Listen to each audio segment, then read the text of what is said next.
Today I'm going to be showing you how you can upload videos on Pinterest from your phone. First of all, you need to have a Pinterest business account in order to create and upload your own personal videos.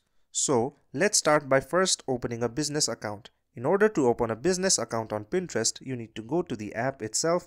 After the app has opened, go to your profile section, which is located at the end of the option menu.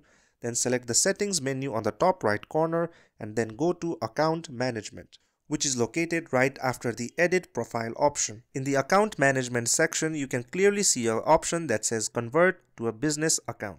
After pressing the convert account option, you'll be guided to this page where you'll be adding your profile name.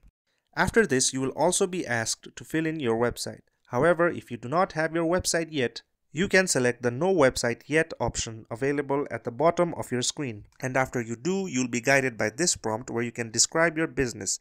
Add details onto it in order to specify your business. After continually pressing next to these options, adding a pin to your account and allowing access to your videos, you can finally select the video or videos that you want to have uploaded on your profile. Here you can add the title, the description, the link. You can also pick a board. You can add topics, and you can also schedule when you want to have a video uploaded. And as you can see, the video has finally been uploaded. I hope this video helped you with your own journey in creating a video on Pinterest. If you want to see more videos like this, please consider subscribing to the channel.